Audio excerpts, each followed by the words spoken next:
is in-depth. To serve and protect. Words, it's safe to say, mean something to the overwhelming majority of law enforcement officers.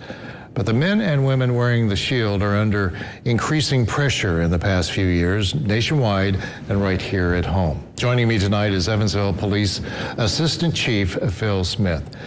Phil, it's good to see you, and we're going to start out, first of all, at an event that has transfixed the nation, that body cam video of the death of Tyre Nichols.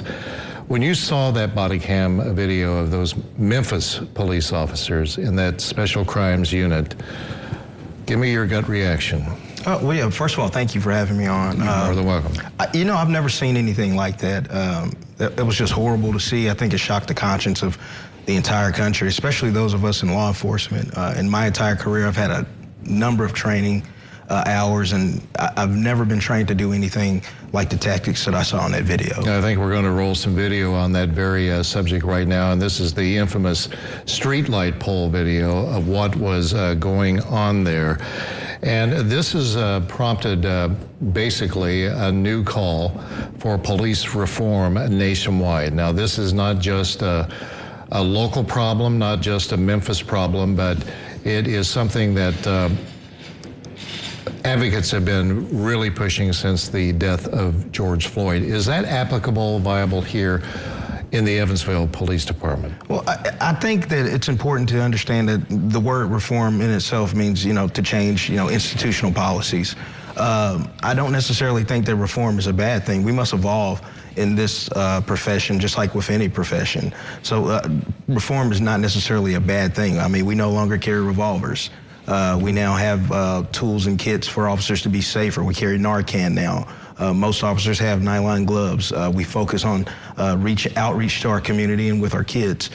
So I don't think that reform is necessarily a bad thing. And a lot of the things that people are wanting for reform, I can say in Evansville, we've kind of taken those steps with duty to intervene policies, and we've pulled back on our pursuit policies to make it safer. You and I were talking the situation in Memphis. What was different about this? This was not black on black. This was not really the way this reporter perceived it. This was a gang attack on an individual, a human being.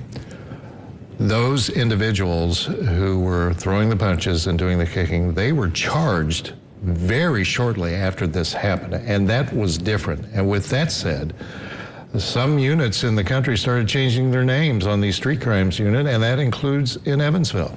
Yeah, absolutely.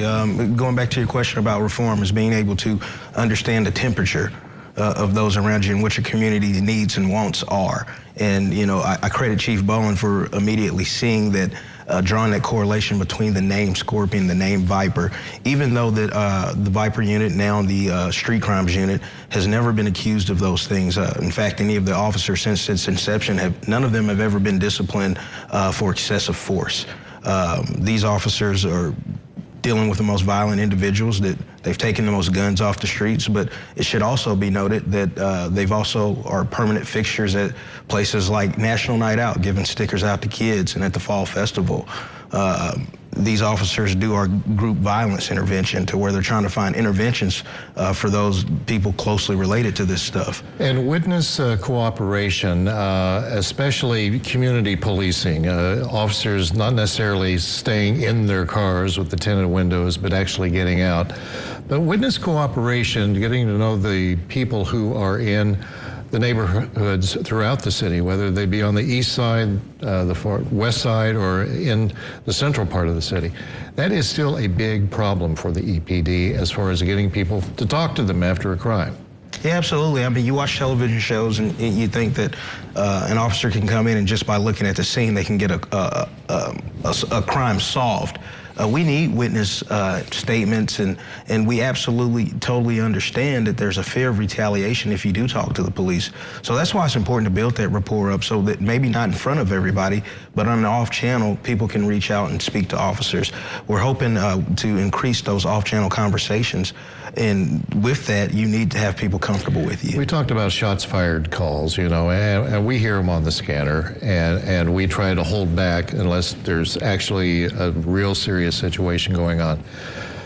Does that has to impact the cops on the street, because it seems as though shots fired calls are at least perceived to be on the increase. Yeah, they have often, fortunately, whoever's pulling the trigger might be a lousy shot, but people are still getting hurt. Yes, absolutely. It does feel like shots have increased, calls for shots fired, and they have. We've taken more guns off the street, and that could be for a number of reasons. And as you mentioned, we do have less people being killed because of modern medicine has allowed people to be rescued. But that's very concerning, and officers deal with that, and they face that threat daily. Let's roll the body cam video of the Walmart shootout last month. And what struck me here, Phil, was the fact that as big as this building was, unfortunately, one woman had a life-changing injury from this, that no one was hurt after the officers entered that building and took out the perpetrator. How did you react to that? When you saw what they were facing? When I first arrived on scene to see the swift actions of the officers, the calmness of them, and then to see it in video, to see real time, to see the actual threat, the movement of the suspects, I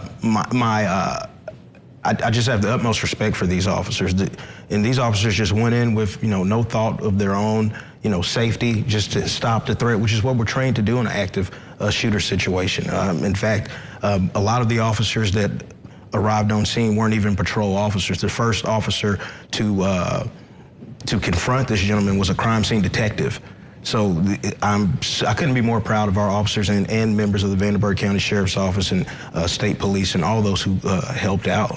Control room, give me 30 seconds here. Talking to kids, you got back from those trips that you've taken since 2015 with kids here in Evansville to Disney World.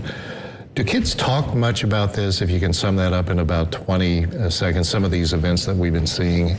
In my personal time with kids on this particular trip, they didn't mention any of these events per se, but they were very curious about our job and the threats that we face and the situations that we face and how we cope with the job and our personal lives. And I think that goes a long way with building rapport in the community, which could go back to people wanting to talk to us when crimes happen. Okay, well, kids can be very resilient, but we still need to look out for them as adults. So thank you so much, Assistant Police Chief Phil Smith, for joining us tonight to give us your perspective. You're welcome. Thank you. All right. You're watching Eyewitness News at 9. Back in a minute.